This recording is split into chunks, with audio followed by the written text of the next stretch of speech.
The following podcast is a W2M Network original production. Visit W2Mnet.com for all of our other great podcasts, plus news, reviews, articles, and opinions from the worlds of wrestling, video games, football, and entertainment. Okay, so normally I do this big, jazzy, super duper entrance, but unfortunately I can't do that tonight. Hi, Erik. Yeah, between all this weather screwing with pretty much everybody and this weekend's games, which, yeah, about those, Harry. My name is Harry Broadhurst, and I am a Buffalo Bills fan. My team lost to Erik's Jacksonville Jaguars on Wild Card Sunday. I hereby hope they get their asses handed to them by the Steelers this weekend. I'm giving that a 50-50 shot any given Sunday, but I'll take it. Hi, Brandon. Is this going to be Buffalo Bills Fans Anonymous all night? No, I'm actually about to do the official one right now. Good evening, everybody, as we are live to tape for the Kickoff, episode 20 here on the W2M Network. My name is Harry Broadhurst. I am your host. Joining me, as per usual, my co-host, Brandon Biscabing. Hello again. And the international third man from Miami-ish. Well, Jacksonville, technically. Erik Watkins. That's a very far-ish. Yeah. Sean's from Miami. I had a moment there. I spaced. I'm about to say, I would like to be from Miami, but luck of the draw. An official good evening to everyone. Hey, at least your team is in the playoffs. If you were from Miami, not so much. Yeah, if you were from Miami, you won 6 games this year. Or even worse, you could be a Cowboys fan in Miami that didn't make the playoffs either. So what? Now that you put it that way, I'm thankful. We kid because we care, and we know he can't mute our microphones. and I know I have no right to talk anyway, so. I can put the show on off. So. Yeah, but you won't, so go back to producing. Quiet, you. Hey, at least, I'd rather not make the playoffs than lose in that shitty way you did. Can't even get more than 3 points. How sad. Language, good sir. But, Sean, you have to understand, if it's your first time in almost 20 years, of course it's going to be a terrible quickie. That's just how things go. I wouldn't be so quick to talk, Mr. Erik. One team who hasn't made in 15 years. Yes, but I will point out something, and I saw this fact on Facebook earlier today in one of the memes that gets shared by one of the NFL pages, and I could not help but laugh. Yes, it had been 10 years since Jacksonville had been in the playoffs, but they still have twice as many wins as the Cowboys do since 1996. Exactly. Not to mention, we won that playoff year as well, winning in Pittsburgh, ... Yeah, you've heard the whole lightning strikes twice theory, right, Erik? Mm-hmm. You probably had a much better quarterback back then as well. David Garrard, so yes and no. No, they did not have a better quarterback. He could throw more, I'd say better than Garrard Bortles. I'd say Garrard and Bortles are about a wash. Exactly. Yeah. So Bortles is better running, but... Yeah, we went there, won, and held tough in New England that year. I'm just saying. And I'm saying that this year that's not happening because this Pittsburgh team is loaded with weapons. We'll get to predictions a little bit later on in the show. We do have other matters of business to attend to. And our first matter of business, as it always is here on the Kickoff, it's time for Studs and Duds. I almost feel like I have to give an honorary stud to the entire team of the Jacksonville Jaguars, but specifically that defense. Defense wins championships. That wasn't so much Buffalo playing bad. That was Jacksonville playing well, because Tyrod Taylor actually had a pretty good game until he got hit with a dirty tackle at the end of it. Yeah, even I looked at that and I'm like, Fowler might be in a little bit of trouble for that one. That was kind of bad. That being said, though, this is a Jacksonville defense that, despite Saxonville not running wild like you claimed they would, they only got to Taylor twice. Held our running game in check, held our receivers to minimal gains and very little YAC, and held our offense to only 3 points. Yeah, I would say that would account for Saxonville, but I do have to give Buffalo credit because how you held Fournette in check, and not to mention Bortles statistics, that was painful. 86 yards passing for Blake Bortles. And 87 yards rushing. Let me just say one thing to Erik real quick. You better hope Bortles gets his act together when it comes to the weather because, he was not doing very well with those passes into the wind. No, that's what kind of gets me nervous, especially not just the fact that it's cold at Heinz Field, but the winds notoriously swirl. That could lead to a very ugly day. Erik? Yes? My girlfriend happens to live just outside of the city. She's going to the game if she feels better. 25 and snow on Sunday. Alrighty. Crap. Erik will start preparing the Jacksonville epitaph for next week's episode, but for now, let's get into the actuality of studs and duds here. Let's start with Erik. Yeah, my stud, even with the Jaguars' wonderful performance, there was another, you could say, prettier game that happened just a short time later, which there wasn't a lot of hype, there wasn't a lot of buzz, and I could understand exactly why. But come halftime, the brand new Flying Hawaiian, Tua Tagovailoa, comes in and says, "Here, Coach Saban, let me get you another national championship." First of all, try saying that name 5 times fast. Second of all, that's a no. Continue. No way. That's why everybody called him Tua, and I'm going to call him Tua. Granted, he's no Kaipo, but still. We'll talk a little bit more about this game here in a few moments because I have something to say about it as well. That being said, Brandon, you're up for stud. My stud for the week is Derrick Henry in leading the Titans to that crazy come-from-behind win against Kansas City. 156 yards rushing and the big big go-ahead, well, not quite go-ahead, but the second-to-last touchdown before the end of the game. A 35-yard rush to begin the fourth quarter and really put the momentum squarely in the hands of Tennessee, which led them to getting the win at the end. All right, so time for my official stud here. You ready? Yep. Ready? 23 completions, 33 attempts.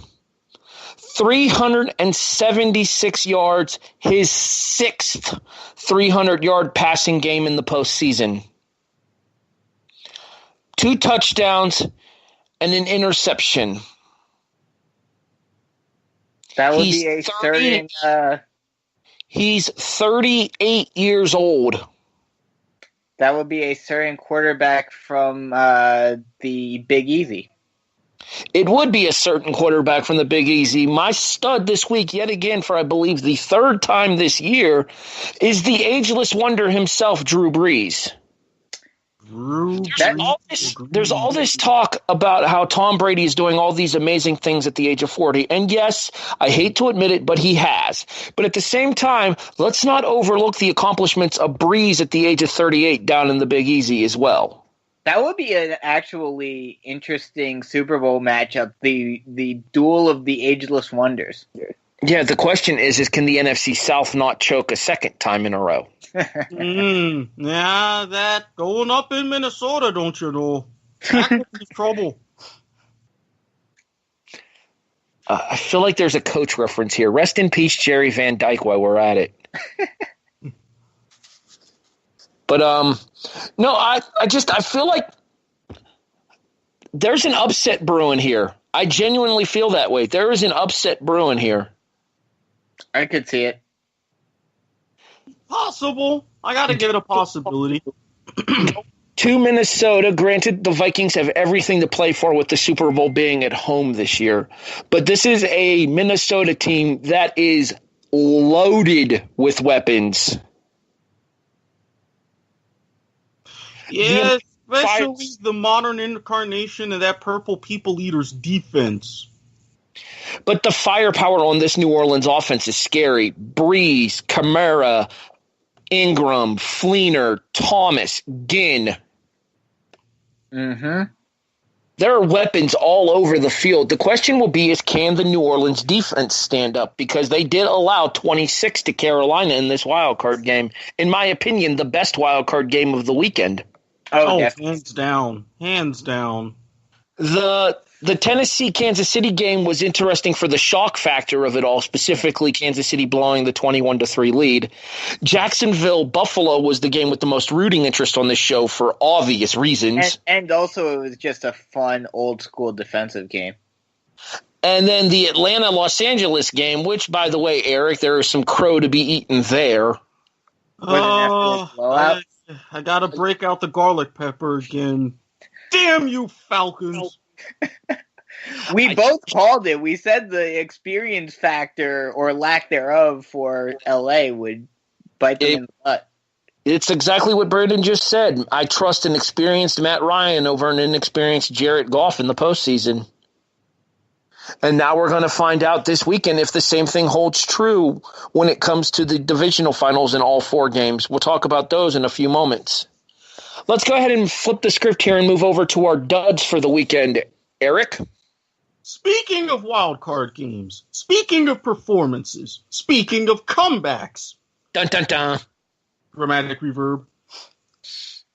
If you are in a position when you have a double-digit lead, and I have seen this happen on multiple occasions, just as the calendar flipped to 2018, you don't go conservative. You know your strengths. You ram it down the other team's throat because it's win or go home. One Andy Reid. You have a Rookie of the Year caliber running back. You have a very capable quarterback. You have a dynamic wide receiver. Why do you all of a sudden go conservative offense just because you have a 3-score lead at home? Look what happens. Andy Reid, you did it again, and therefore you are my dud. I saw an interesting fact on one of those, like I said, that NFL memes thing on Facebook. And if you guys aren't following it, then I highly recommend that you do so. There have been ones that I don't like on there, but there have been a couple of really good informative ones as well. And one of the ones this week that they posted after the wildcard games is there have been 4 18-plus point leads blown in the postseason. Andy Reid has 2 of them. Yep. The rest of the National Football League ever has 2. Yeah. That should just tell you pretty much everything you need to know right there. Well, I'm going to stick on the same game, same team, just flip the script.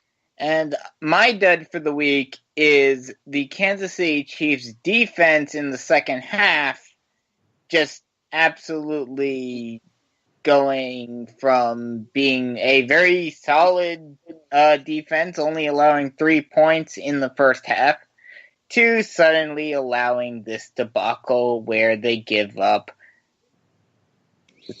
21 points, or 19 points, in the second half.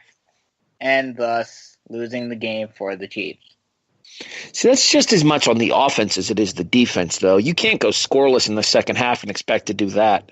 I'll agree with that, but, I still think an 18-point lead should be safe, with a competent defense. Well, I guess that depends on your definition of competent as well. Yeah, and even then, if you see a team that's coming back, the best way to control that, you control the ball. You have I agree with that. Long, sustained drives. So, I'm actually going to talk about the game that Erik discussed for his stud. And I'm going to mention the fact that apparently choking away second-half leads is a big thing in Georgia this time of year. Although technically the game was in Georgia, so this holds. Yep, this was in Atlanta. Bulldogs. Why? Why? Why? Live by the comeback, die by the comeback. The one time in my life I found myself rooting for you guys, and you let me down.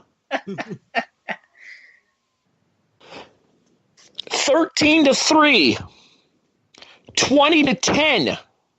What do these numbers have in common, Erik? They were the score when Georgia had the lead in the second half of the championship game. 26-23. What does that score mean to you? That was the final score after the tremendous throw by my stud in overtime, which was against terrible coverage. Yet again, I reiterate, why? Congratulations, Georgia, you lead-blowing jackasses. You are officially my dud for the week. Oh, and think of it this way. You get to go through this all over again next year.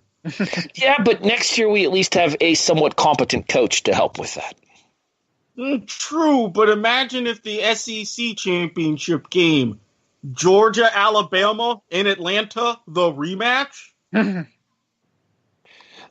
I don't know that Georgia's coming out of the East. I think they are, but so do I. Florida ain't going to be a 4-7 program next year. I'm going to tell you that right They're now. not going to be 4-7, but no, you're going to be the nice, mediocre 6-6-ish thereabouts. Maybe I'll give them 8-4. I hope Clemson bitch slaps you. Well, they've already done it twice, so wow. Kind of used to that for the time being. All right, so let's go ahead and move out of studs and duds, and let's get into our weekly news segment here on the Kickoff. So, that happened. And Brandon, since you're the one that brought this to my attention, I'm going to let you go ahead and go first with this. Yeah, rumors are stating right now that New England defensive coordinator is about to sign with, well, not about to, but the rumors right now are that they will, that he will be the new Giants head coach. The defensive coordinator has a name. It's Matt Patricia. Yes, there we go. AKA the Bearded Wonder. Beard recognizes beard, and that's a solid one. I ain't gonna lie. Truth. Erik, with the rumor being that Patricia going to the Giants here, and the big rumor being that the offensive coordinator, whose name is escaping me at the present moment, Josh McDaniels. I know him well. That's it, McDaniels. Possibly going to Detroit in the offseason. Does this lend any more credence to the conversation we had last week about this being the end for Belichick in New England? I absolutely think so. Now, I'm a little bit iffy on them actually winning the Super Bowl this year, but if they do steamroll Tennessee Saturday night, which I believe they will, that will loan a bit more confidence to that. And I think that winning the title would be an even bigger motivating factor than it already is. Because if Belichick gets another ring, he's just going to ride out into the sunset, come on down to Florida and play golf. He'll just be done. He's already making his exit strategy and pretty much laying waste to the on-field product of the organization. So they'll just finish the job. Brandon, your thoughts on Matt Patricia possibly being your coach? I mean, I'm certainly okay with it. The Giants have done well with defensive-minded coaches in the past. What? Jim Fossil comes to mind. Exactly. Even Tom Coughlin, while he was more of an offensive-minded coach, he did have a solid defensive game plan, albeit Steve Spagnuolo certainly helped, and I'm hoping that Spagnuolo stays on as the defensive coordinator with whoever they sign as the head coach. But, I mean, two defensive minds, maybe get some help on the defensive line and in the linebacker core in the offseason with the draft and everything. I think this team can be a solid team. I mean, they're going to have some work cut out for them, especially with the new system and everything, but I think they'll certainly do better than they did this year, that's for sure. Yeah, I don't think this is a 3-win team. No. Certainly should not be. There was a combination of poor coaching decisions. Again, you guys stepped in Macadoo. And injuries to arguably the best wide receiver in the NFL and some of the better defensive players in the NFL as well. Basically their entire wide receiver core was destroyed because not only did OBJ go down, Brandon Marshall also went down. Let's also not forget, too, the relative underperformance of one of the people who is widely considered to be one of the best defensive linemen in the NFL in Jason Pierre-Paul this year. Yes. So there were a lot of things that went into the very craptastic season of the Giants. I don't think this is going to be a 3-win team next year. The question is whether or not you guys will have the firepower to turn it completely around, and I think a lot of that's going to depend on what happens with your quarterback situation. I don't think they're going to – I mean, in terms of the quarterback situation, I think as long as Eli is healthy and everything, I think it's his job to lose. I don't think they should be going down the path. Although I think Eli would be much more mature than Tom Brady is. But, I think that it's Eli's job until he says, I'm willing to step aside. Well, I mean, it was pretty much benching Eli that cost Ben McAdoo his job. Well, exactly.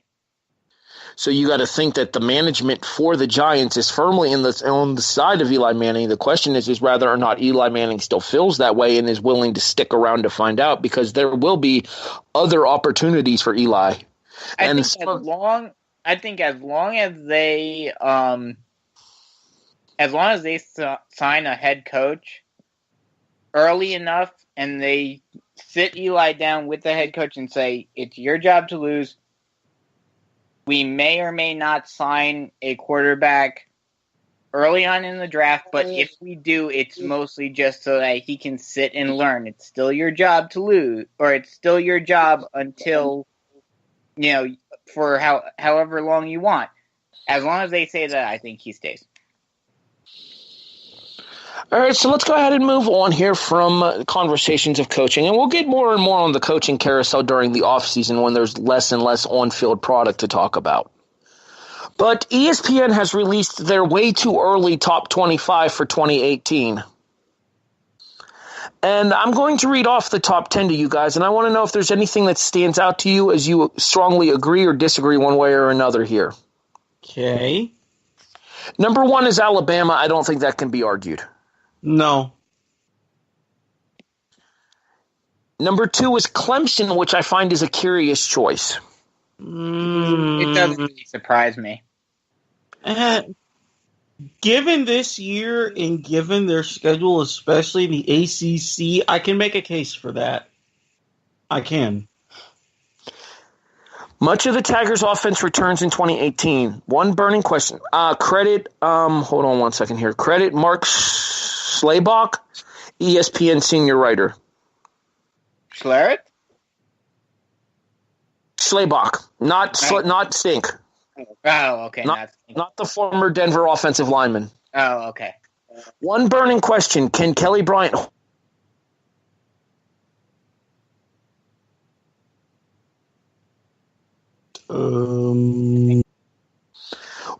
Technical difficulties aside, we continue on with the comment here of can quarterback Kelly Bryant hold off incoming freshman Trevor Lawrence, the number 1 pocket passer and number 2 overall player in the ESPN 300. It appears that we have a quarterback controversy brewing in Clemson here, and you know what they say, Erik, if you have 2 quarterbacks, you have no quarterbacks. And this is very true, but if you look at what Dabo Swinney was able to do, especially after Bryant went down against Syracuse, he gave all 3 quarterbacks time, and eventually you see the perfect result. So I think Kelly Bryant, he's going to build into a Deshaun Watson 2.0, and I think that it's still his job to lose. So I don't expect much of a controversy there. Yeah, I completely agree with Erik here, especially with how well Kelly Bryant did throughout the whole season, especially considering everyone was expecting this to be kind of a down year for Clemson without Deshaun Watson. I think it's his job to lose, hands down. Number 3 is Ohio State. Completely disagree with this assessment. I mean, I agree. I agree with it until I'm proven wrong. I mean, I think Wisconsin will certainly be a team that will be in contention, but I mean, I think I could totally see Ohio State coming out for revenge and everything and making a big run. Unless, of course, Urban Meyer decides to go elsewhere. Oh, I have just 2 words that will determine Ohio State. And I completely, at least for the time being, disagree with this ranking. J.T. Barrett. He's gone. Mm-hmm. Urban Meyer's had success and had a bumper crop of quarterbacks with the Buckeyes, but we haven't seen a sample of any of them that's supposed to be Barrett's replacement. That is a tremendous question mark when you're talking about a Big Ten record holder and someone who ascended to the pantheon of quarterbacks in that conference's history. Yeah, let's not forget here that Barrett is now the all-time Big Ten leader in touchdowns responsible. Let me repeat that to you. Regardless of position, Barrett is the all-time Big Ten leader in touchdowns responsible. Not to mention he broke Drew Brees' passing record, or passing yardage record, if I remember correctly. Not only are they losing J.T. Barrett, they're also losing all Big Ten center Billy Price as well. Oh, that's going to be a problem. That's a problem. So not only are you going to have a new quarterback behind center, probably Dwayne Haskins, who played in the Michigan game when Barrett got hurt and stunk. You're going to have a new person snapping him the ball as well. So there's going to be a question of chemistry immediately. Yeah, I completely disagree with this ranking. There's another team from the Big Ten East that's ranked high up too. They're 11th, so we won't touch on them. So I'll talk about them in a second here once we finish Ohio State. But I disagree with their rating being as high as it is as well. Yeah, Ohio State, there's just way too much that they're losing. I mean, I could maybe justify top 15 because of Haskins' performance, but third is a no. But, I mean, while in reality I agree with you guys, I mean, we all know that the rankings are just jokes anyway. We're not doing this again, Brandon. I know. I'm just putting in my 2 cents. All right. The other team that I was going to mention, since they're outside of the top 10 here, is Penn State, who they have ranked 11th. I'm sorry, you do not lose Saquon Barkley and stay in the top 15. No, maybe top 20. I don't care how good Trace McSorley is by himself next year. With him not having Saquon Barkley in that backfield to protect him, McSorley is going to be running for his life. Yeah, that's why I would say I'd put him in the top 20. Maybe on the lower end, like an 18, 19, I'd live with that. But you're right. 11, that's a little too reputation-based. We'll talk, obviously we'll get more and more into the conversation about the college football rankings once we get closer and closer to the launch of the new version of the W2M Top 25. That'll be probably towards the end of July into August, I would assume. Number 4 is Oklahoma. Again, completely disagree. No Baker Mayfield. They have Kyler Murray taking over as the starting quarterback, the former Texas A&M Aggie.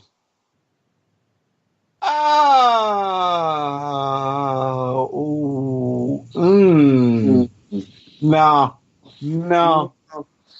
It worked for TCU with Kenny Hill.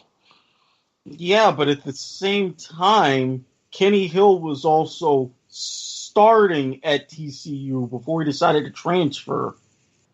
Or starting at A&M, before he decided to transfer. You saw flashes of his talent. That's where he earned the nickname Kenny Trill after Johnny Football left. Brandon, number 5 is Georgia. Yeah, that one, I certainly think that they're going to be a threat. I definitely think the SEC championship game is going to be at Alabama, Georgia next year. Not sure if they're going to do what they did this year and put both of them in regardless.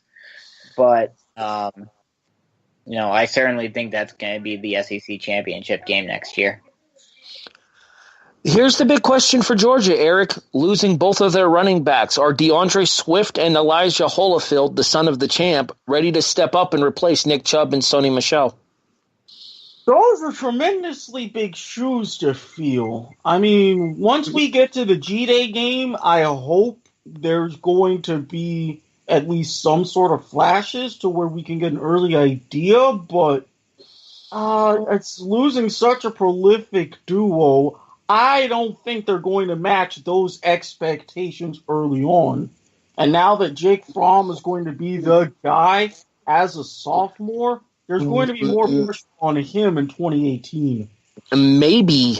I mentioned the fact that the incoming quarterback at Clemson was the number 2 player in the ESPN 300. Incoming quarterback at Georgia, Justin Fields, is the number 1 overall player in the ESPN 300.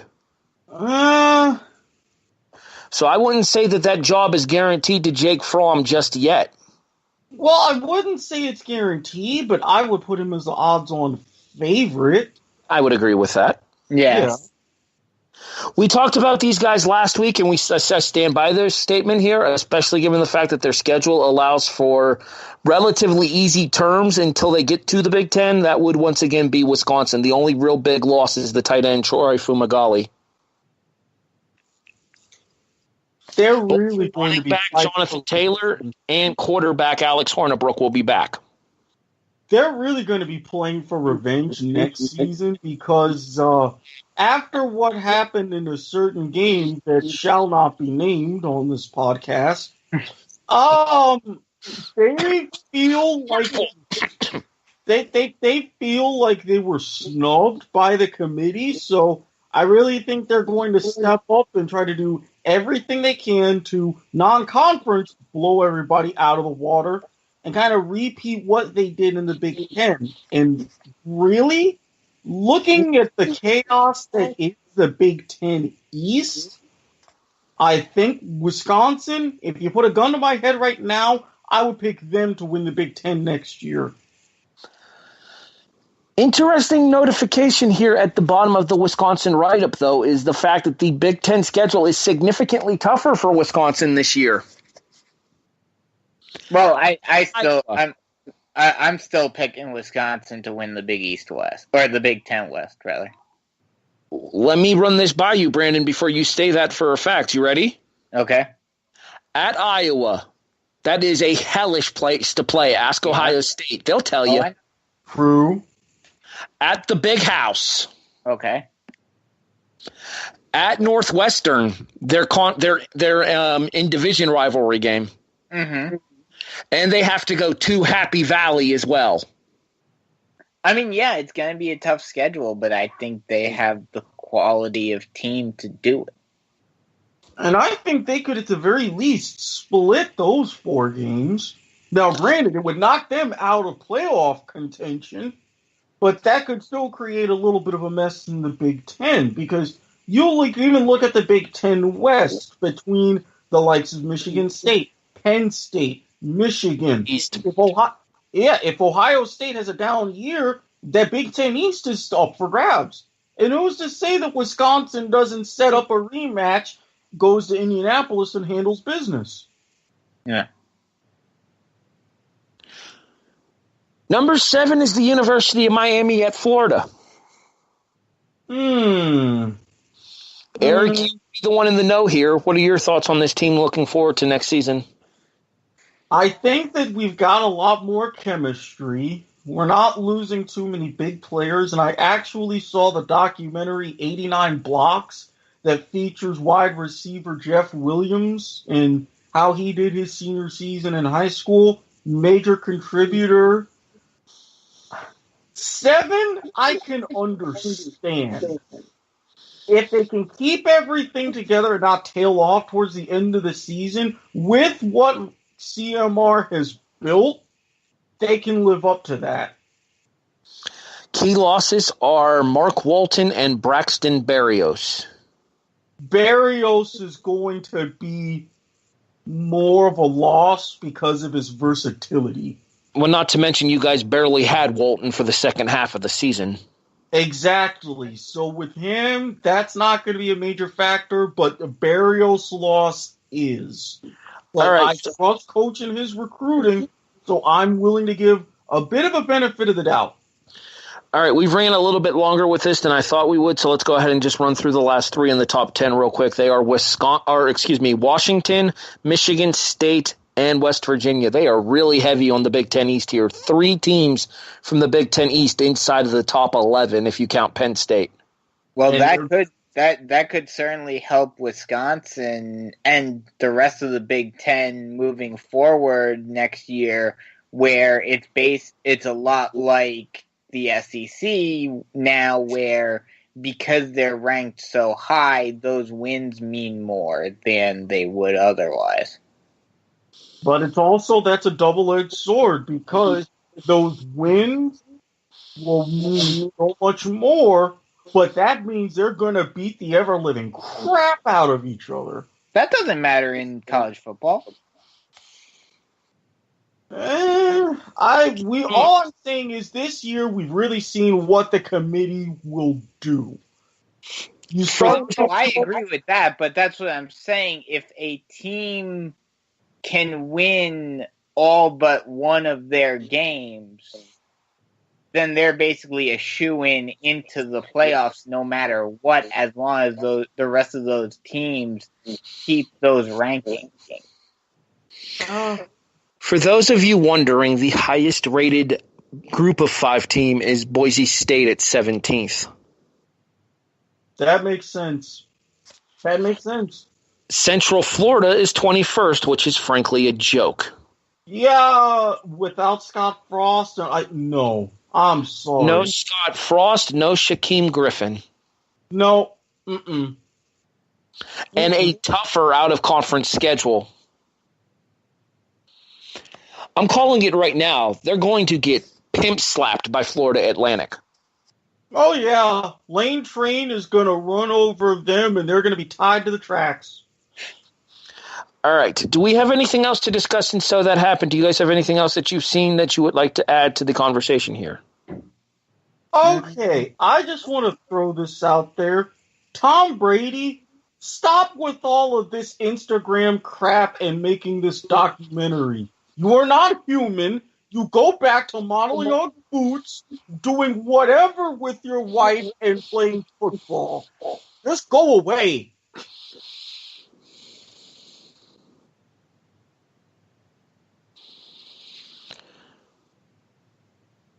How very thorough of you. I did between that post talking about I am the storm and all of this imagery of a foggy night and hearing about this documentary made by Deepak Chopra's son and all this and that, I'm just like, my God, stop. I only want to see you on my TV on Sundays, and even then, I don't want to have to do that sober. Go away! Make this last month or so before you go off into misery and eventually retire. Make this peaceful for me.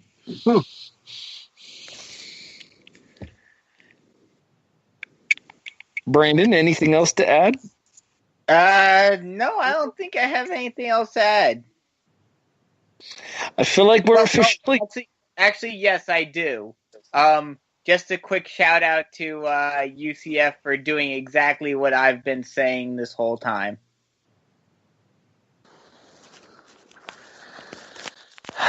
That'll officially wrap up college football for this year on the kickoff. I'm sure we'll talk coaching carousel and such in the off season, but the actual in-game product is over for the year.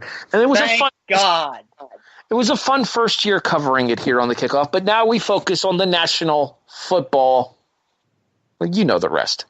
I ain't trying to get sued. I went 2-2. Erik? Let's see. You had Kansas City, the Rams, Jacksonville, and New Orleans, correct? Yes. So I also went 2-2. Thanks, Andy. I did the best out of all of you.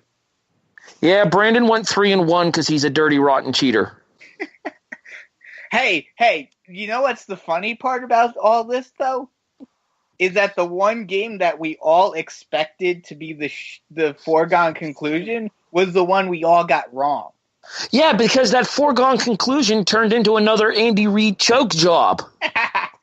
Yeah. Are you guys ready to continue this nonsense for the second round, the divisional round of the playoffs? Sure, let's I am. All right, Erik, we're going to start with you. And the match we're going to start with is the Saturday 4 o'clock game, and that would be, if I am not mistaken, is that Minnesota or is that Philly? No, that's Philly. Nope, that's Philly. So that'll be Atlanta and Philly on NBC, if I recall correctly. Yeah. Honestly, given what Atlanta did and proving me wrong, am I going to sit here in my chair and do the dirty bird? Oh, hell no. But is this game going to give more reason for Philadelphia's fans to renew a 50-year-old tradition and throw snowballs at people? Absolutely. I think Matt Ryan, Devontae Freeman, and this offense, they're really going to be able to control the game, and this is where Eagles fans and the Eagles team are really going to miss Carson Wentz. As good as Nick Foles is, especially in the regular season, he doesn't quite show up come January and February. Yeah, even with Carson Wentz, I still would have had a difficult decision on this one just because of, the way the Falcons handled their business against another rookie quarterback last week and the rookie factor here as well. But between Foles is far from a rookie, sir. No, I'm not talking about Foles. I'm saying even if Wentz were playing. Oh, okay. Yeah, he would be the same year as Goff. Okay, I'm sorry. Continue. My mistake. But with Foles now, Foles is not a playoff caliber quarterback. And between all of that, the Falcons being fresh, whereas the Eagles had a week to sit there and wait for their opponent. I'm going with the Falcons here. I'm going to make it 3 for 3. Oh God, that means that they're going to lose now. No, because I think all three of us took New Orleans, didn't we? Yes, I believe so. Because I think Erik considered taking Carolina, but ended up taking New Orleans. Yeah, I thought about it, but I said Carolina did not have the momentum going into that game, and I trusted New Orleans. Okay, never mind. And we did take one that we did all take one that did end up coming right. I'm going to disagree with your reasoning here, Brandon, because I feel like Carson Wentz would be much better prepared into this game than Jared Goff was for Atlanta, because Carson Wentz would have had the extra week to prepare for facing Atlanta. I'll agree with that, but I still think that the rookie factor and the pressure factor of the playoffs would kick in. There was no part of this year where Carson Wentz looked like he was having any kind of difficulty with that Philadelphia offense, though. True, but we've seen it in the past, and we saw it last week with Goff. That being said, Matt, especially as a rookie quarterback, the pressure gets amped up in the playoffs, and it affects it. That being said, Matt Ryan's nickname's Matty Ice for a reason. Unless it's a Super Bowl game, that dude is on. Mm-hmm.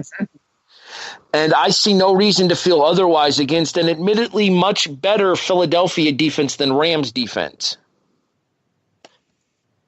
I think it's a close game. I think it's an entertaining game. But I think that the Falcons win this one and put the National Football Conference Championship game in. Well, I guess we'll just have to wait till we get to Sunday's games to find out, won't we? Mm-hmm. The Saturday night game on CBS is the first home game on the road to the Super Bowl this year for TB12 and the New England Patriots as they host the Tennessee Titans. Don't sleep on the Titans, guys. This is a Tennessee team with a ton of momentum after that comeback victory in Kansas City.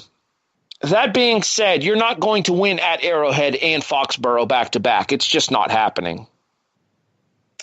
Yeah, no. Patriots win. Yep. Yeah, while Tennessee has something going on, they're not doing that twice. Watch now that we're saying this and we're completely overlooking it, the Titans are going to win again. Maybe that's what we want to happen. We as in who? Unless ... Dun dun dun. Dramatic reverb. No, but in all seriousness, let's give this game a little bit more attention here because I don't want to do this a disservice here. Tennessee does have a ton of momentum coming into this game after their spectacular comeback against Kansas City. That being said, Erik, agree or disagree? They're going to have to play the game of their season to beat New England in Foxborough. I completely agree because even though this isn't the New England defense that we've seen at their peak, I mean, Belichick knows, okay, we've got to shut down Derrick Henry. All right, we got to look at Delane Walker. Okay, maybe we can let Eric Decker beat us. We've seen what he's able to do with his time at the Jets. Belichick and Matt Patricia on defense can plot and scheme better than anybody. And I think McDaniels probably has a trick or two up his sleeve for how to handle Tom Brady in the offense going up against that Titans defense, which, let's just say, they got shellacked in the first half. Yeah, Tennessee cannot start how they did against Kansas City and expect to have any kind of a chance against New England here. No. Kansas City blew a couple of the opportunities that they had in the first half of that game. New England will not make those same mistakes. Absolutely not. That's not what they do. And even if they do make that really one rare mistake, sorry, I don't count on Tennessee to fully capitalize. All right, let's move to the Sunday games then, shall we? Yep. Erik, I'm going to let you go first here against my better judgment. The CBS 1 o'clock game on Sunday is Jacksonville at Pittsburgh. You know, this is one of those games where I'm really, really torn. There's a part of me that sees the obvious, and there's a part of me that sees a different kind of obvious. And I have said this in the past. These two teams are not going to look at what happened in their last games. Pittsburgh is not going to look at this film, Jacksonville and Buffalo. They're going to go back to when they met early on in the season, and the defense tagged Roethlisberger for 5 interceptions. Tomlin, while not known for making a whole bunch of changes, he knows what to do, and more importantly, Roethlisberger knows what to do to make those tweaks. That said, this Jaguars defense has shown up being for real in the playoffs. Doug Marrone is used to playing defense late in the season in cold weather, so I don't see that being too much of a problem. I think it's going to be another low-scoring game. The Jaguars are not going to get quite that repeat performance, but they are going to hold Roethlisberger and offensive coordinator Todd Haley in check. Little bit more time studying and game planning, a little bit less time getting into bar fights. I say this reluctantly, but I've got faith and I'm going to stick with it. Jaguars win. Brandon? Yeah, I'm in the same exact boat as Erik here. I'm looking at this game, both great defenses. I think, again, like Erik said, this is going to be another very low-scoring game. I don't think either team's going to score more than 10. Disagree, but go ahead. And I want to say the Jaguars are going to win this game, but I think the key, and I know they're going to work on it throughout practice this whole week, but especially being in the Steel City and everything, and colder weather, with how Bortles was playing last week in warmer weather, albeit it was windy, yes, but he was not doing very well on his throws this past week against Buffalo. I'm going to say that the Steelers just edge out a nail-biter. I kind of gave away my prediction for this match a little bit earlier in the show, but I'm going to go ahead and go into more in-depth reasons right now. Yes, Jacksonville went into Pittsburgh in Week 5 and dominated the Steelers, but this was a Steelers team that had not yet found their footing. True. This was a Steelers team that at the time of that Jacksonville loss, I believe, was 2-3 after that game. Mm-hmm. Or, 3-2 after that game, and then proceeded to lose one game the rest of the season. Also true.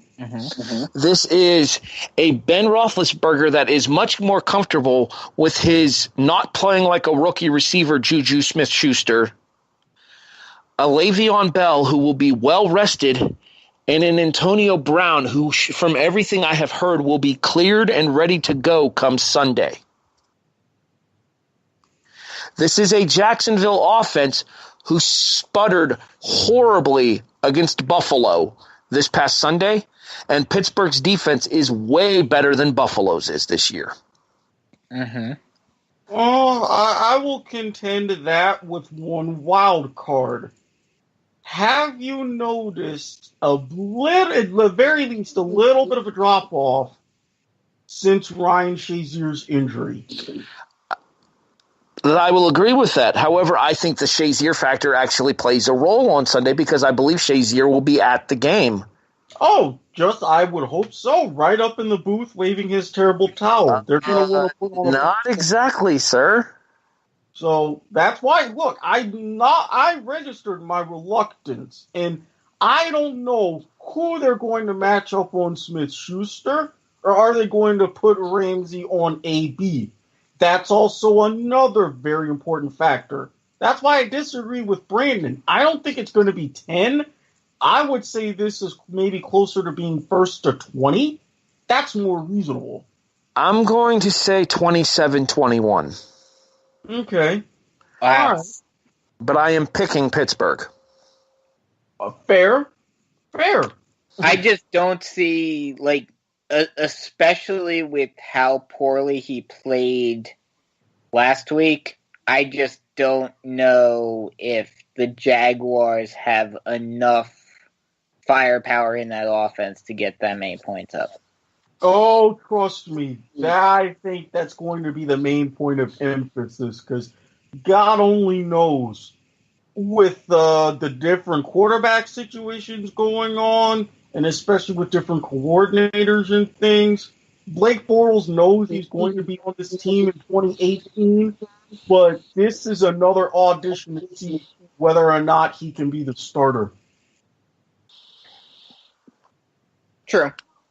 There are going to be a lot of little stories to this game that will determine the big overall story. To me, though, it's that I don't think the Jacksonville defense can do as good of a job stopping the Pittsburgh offense as the Pittsburgh defense will do with the Jacksonville offense. But I think this is going to be the most entertaining game of the week. This is going to be old school playoff football. Old school. And that's what makes this perfect. Yep. That takes us to our final playoff game of the weekend, which I actually do think will be the most entertaining game of the weekend, and that will be New Orleans and Minnesota. This is a much improved Saints defense. And as I mentioned, this is a Saints offense loaded with firepower. Powder? Sure, let's go with it. Loaded with fire powder. Why not? Now, I will say this much. Minnesota has been the top-ranked defense in the NFL this season, and for good reason. The Purple People Eaters are back in Minnesota, no doubt in my mind. Mm-hmm.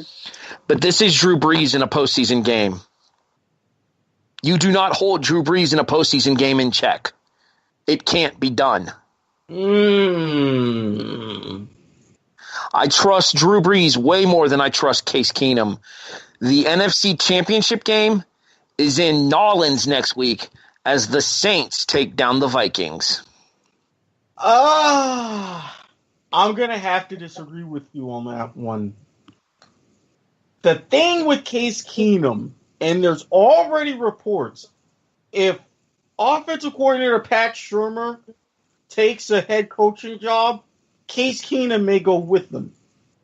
He's gotten on such a level of comfort, such a level of trust. Now, keep in mind, they don't even have and haven't had their best running back. They've been able to, thanks to guys like Jerick McKinnon, piece together a fairly decent running game.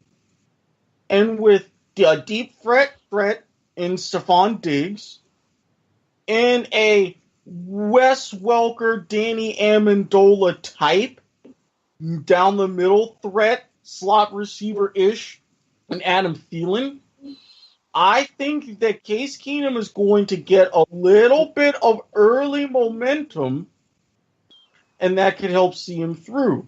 Because I trust not just the Purple People Leaders, but that front seven. Yes, they may be able to not put Drew Brees in check, but you've got to think they can at least slow down Alvin Kamara and Mark Ingram. I mean, if you can slow them down and put the pressure on Drew Brees, that's really going to show whether or not he is an ageless wonder. I think Minnesota takes this one in another close one. Brandon, you're the tiebreaker here.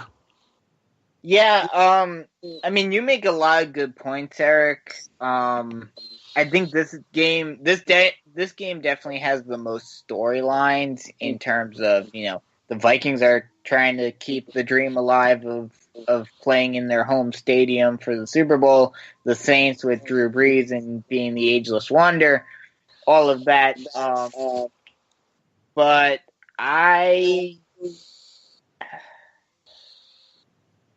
while I agree with you, Erik, and the Purple People Eaters are a great defense and all of that, I think Drew Brees pulls it out, makes another huge game, and the Saints move on.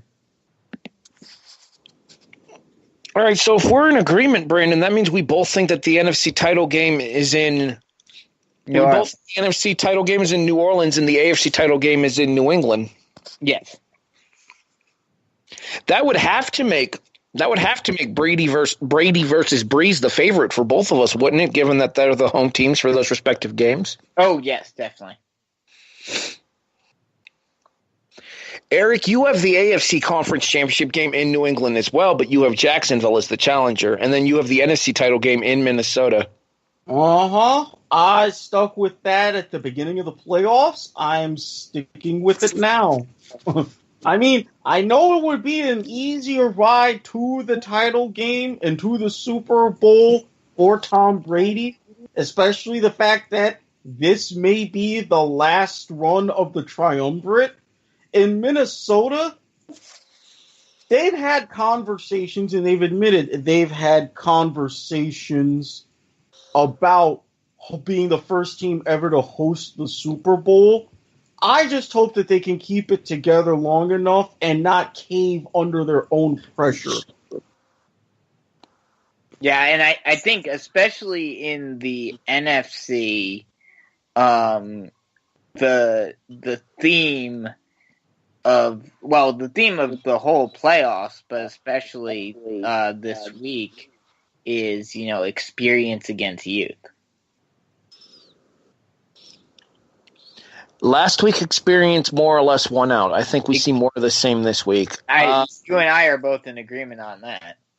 I like Marcus Mariota, but he's not ready to go into Foxborough in January.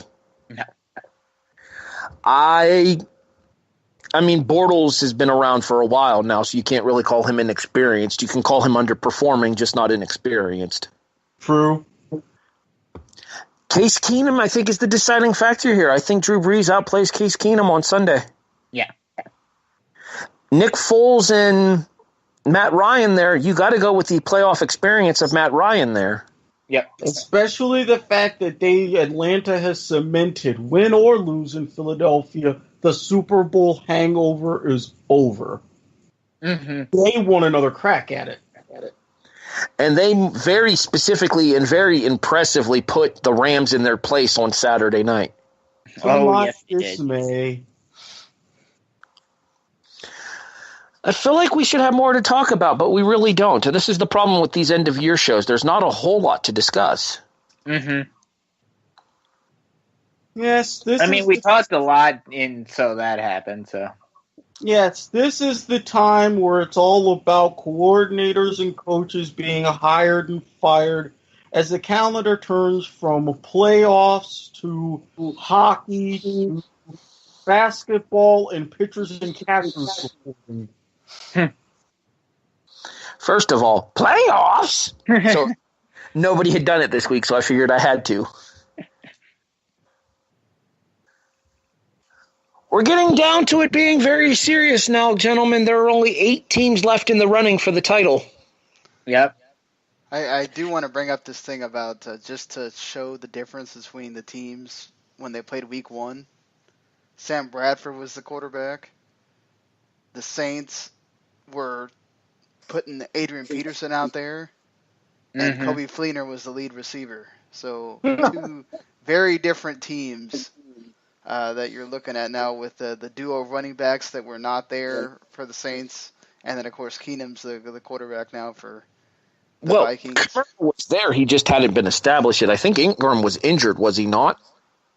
Yeah, I'm just saying both of them were not factors in that game is what I mean. Will you be making your picks on football to the max this weekend, Sean? We already did make ours on the Tuesday show. Why don't you chime in here and give us your picks as well? Well, I had Vikings and Falcons, so mine. And in the AFC? And I had Patriots Steelers because that seems like destiny. That seems like Destino? Yeah. I have Steelers and Vikings in the Super Bowl myself. But. I'm not giving away any of those picks until we get to Conference Championship Sunday. Well, I mean, obviously it depends on who gets there. Yeah, I gotta see. I will give a hint for those of you that listened to Football to the Max. A lot of my predictions from here on out, for the most part, still in play. Yeah, my conference championship game is happening this week, so that's the only difference for me. But it should be a good one, hopefully. Oh yeah, this is the fun time of year. We'll see what ends up happening here as the college football playoff season has wrapped and the National Football League season is coming to a conclusion with the playoffs here. Gentlemen, it has been a fun time here. I look forward to the conference title game discussion next week, as well as talking about the divisional games that were this weekend. Erik, where else can they find you on the W2M network? Well, you can find me slightly slaving away, W2Mnetwork.com. Within the coming months, Sean and I will have our World Cup previews as we're counting down, just about 5 months away from there. I went in on the predictions for the record. Okay. Oh, that's different. We'll do a whole roundtable thing for that. Oh, okay. Carry on. Those are individual team previews that we're doing. Mm-hmm. Gotcha. Carry on. You can also hear Sean and myself on Football to the Max, as well as Soccer to the Max. I'm still trying to procure the proper equipment I need and get everything together to do what I will call the Season 2 / catch-up mega-tacular of Point of Viewer, because needless to say, there's been a bunch of shenanigans. And you can also find my musings as I have come back into the fold at RaiderRamble.com. Brandon, I know that you have something in the works here for the WTOM network with Jason Teasley. Yes, me and Jason are going to do a fantasy football roundtable called Fantasy Football to the Max, starting the weekend after the Super Bowl. So we'll probably just do a quick show for the season at large and then get ramped up during the draft season and then really start it up in August for drafts and all of that. And then you and I still need to figure out a time for when we're going to start our Monday Night War show.